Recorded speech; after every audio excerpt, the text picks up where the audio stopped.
The trade war didn't start with tariffs, it started with tough talk. Donald Trump campaigned on rebalancing America's trade, singling out China for unfair practices. The tone was aggressive, signaling a shift from diplomacy to confrontation. In early 2018, the Trump administration imposed sweeping tariffs on steel and aluminum, with China as a main target. The justification was national security, but many questioned this claim. American farmers watched nervously, knowing retaliation was likely. Their livelihoods depended on exports, especially to China, their biggest customer. Soon, the US announced tariffs on $50 billion of Chinese goods, directly challenging China's industrial ambitions. China hit back with tariffs on American products, especially agricultural goods like soybeans. The trade war had begun, and farmers were on the front lines. Decades of building the China market were suddenly at risk. Warehouses filled with unsold crops as export channels closed. Prices for soybeans and other commodities plummeted. Farmers faced losses on every bushel, with costs outpacing returns. The uncertainty swept across the heartland, threatening family farms. Investments in land and equipment, made on the promise of stable exports, now looked precarious. The relationship with China, built over 40 years, was unraveling in months. As Dr. Wendong Zhang of Iowa State put it, "We spent decades building this market. We could lose it in months, and it may never come back." The global economic order was being tested, and American agriculture was the proving ground. The first shots of the trade war had been fired, but the real impact was just beginning. For farmers, the ground beneath their feet, literally and financially, had started to shake. The era of certainty in global trade was over. The consequences would be felt far beyond the farm gate. The tariffs were meant to pressure China, but the pain hit home first. For farmers, the impact was immediate and severe. Soybeans, corn, and pork prices dropped as China closed its doors. Surpluses piled up, and local grain elevators overflowed. Many farmers found their crops were worth less than it cost to grow them. The ripple effect hit rural communities hard. Equipment dealers, seed suppliers, and local businesses all suffered. The economic engine of rural America sputtered. Farmers, once optimistic, now faced mounting losses and tough choices. Many had supported Trump, believing in his promises. Now they felt forgotten, caught in a geopolitical fight they never asked for. "We were the tip of the spear," said one Ohio farmer.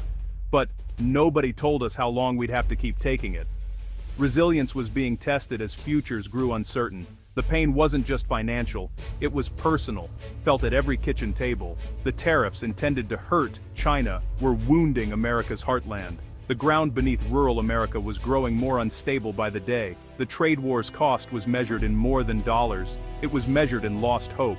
China's retaliation was strategic, not impulsive. Tariffs targeted U.S. products from Trump's political base: soybeans, pork, corn. The message: your president's policies are hurting you. Overnight, Chinese buyers vanished from the U.S. market, turning to Brazil and Argentina. This wasn't a temporary shift, it was a global realignment. Brazilian farmers ramped up, seizing market share built by Americans over decades. China diversified its suppliers, signing long-term deals elsewhere. Even if the trade war ended, lost markets might not return. China also reduced its reliance on soybeans, changing animal feed and consumer habits. These were structural changes, signaling China was ready for a long conflict. For U.S. farmers, the golden era of China trade was over. The loss was immediate and potentially permanent. The world saw the U.S. as less reliable. American agriculture's vulnerability was exposed. The trade war's damage would outlast any deal.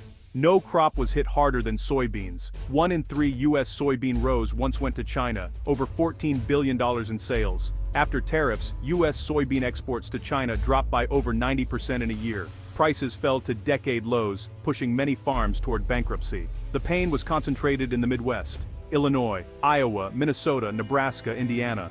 "We spent decades building a relationship with China," said Monty Peterson, a North Dakota farmer. "To see it destroyed so quickly is heartbreaking."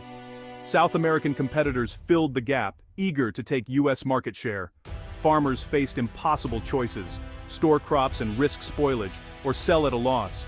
Financial stress soared, and mental health crises rose in rural America. The soybean became a symbol of economic distress. The trade war's front line ran straight through America's fields. The crisis was unprecedented and far from over.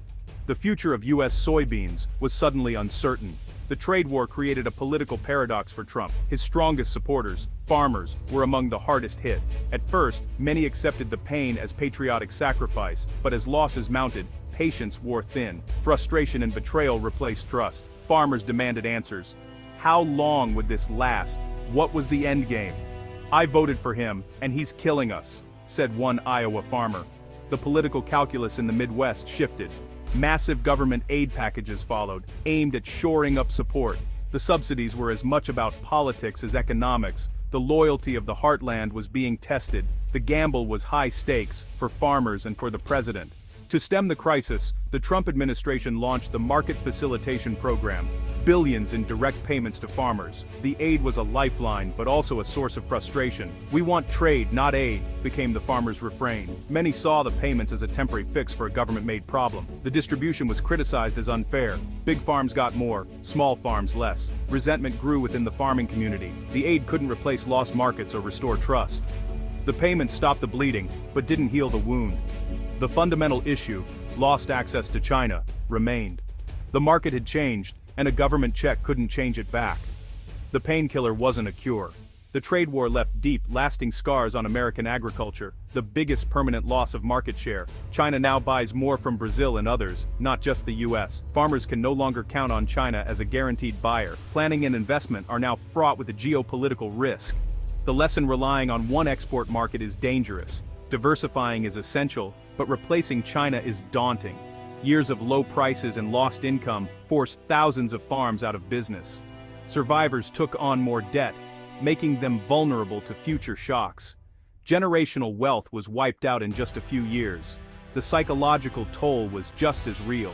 Trust in government promises shattered. The sense of security and optimism in rural America was lost. The shadow of the trade war lingers, changing how farmers see their place in the world. The future demands adaptation in a changed world. Market diversification is now a top priority. No more dependence on a single buyer. Farmers and government must seek new markets in Asia, Africa, and Latin America. Innovation at home is key. Biofuels, new products, and local food systems. A shift from export-only to balanced, resilient agriculture is underway. Policy must focus on long-term investment, not just bailouts. Trade disputes need nuanced, multilateral solutions. The next chapter will be written by resilient, innovative farmers. The trade war was a costly lesson, but also a catalyst for change. The future of American agriculture depends on adaptation and vision.